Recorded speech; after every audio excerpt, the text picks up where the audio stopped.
I'd like to raise a couple of questions and see how you respond. Sure, fire away. Regarding this theory. Number one, how do you explain the switch from asexual reproduction to sexual reproduction? Well, first off, let me say that in no way challenges the validity of biological evolution, whether we're able or unable to explain the fact that many species, by no means all, reproduce sexually today. The Darwinian concept of evolution and natural selection is profoundly verified, not just by the fossil record. Well, where are fossils in transition? Excuse me.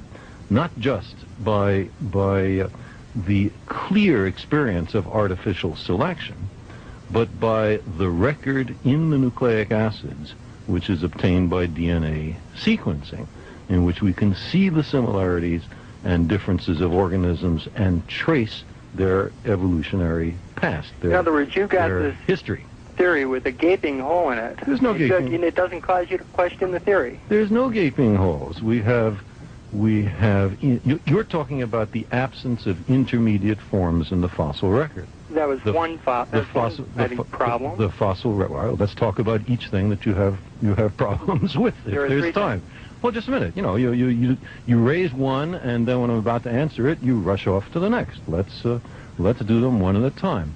The fossil record is necessarily incomplete because of the processes of erosion, but particularly, it seems to me... And all the fossils in transition got picked off. Sir, nobody said all the fossils. You're going to lots of intermediate forms. You're going to have to put aside your creationist primer for a moment and either listen to the answers that you raised. Well, sir, I will thank you for the call, but I think it would be unproductive to continue because our caller, I fear, is too ready to do battle rather than to listen. He rather reminds me of Pontius Pilate. He asks what is truth, but does not stay for the answer. Let me at least respond to one of the caller's concerns. Consider artificial selection. I mean, there is something intrinsically implausible about evolution, particularly if you think that the world is only a few thousand years old, as the biblical chronology would have it. Then the idea of one species flowing into another is absurd. We never see that in our everyday life, we are told. But consider artificial selection. Consider, for example, the variety of dogs on the planet.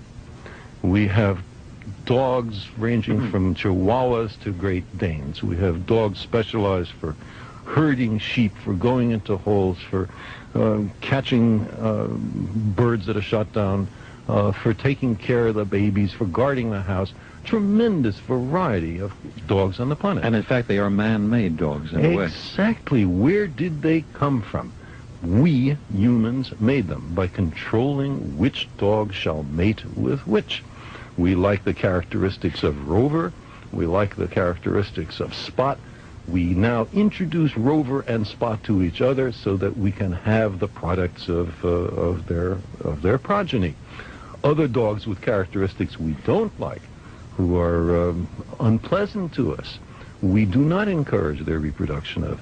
And in the short period of 8,000 or 10,000 years, we produce this immense variety of dogs. Now, compare that with 4 billion years of biological evolution, not artificial selection, but natural selection, which goes into not just the overall characteristics and personalities of the dogs, but into the biochemistry, into the internal organs, selecting what works a little bit better, just the faintest bit, in the competition of organisms.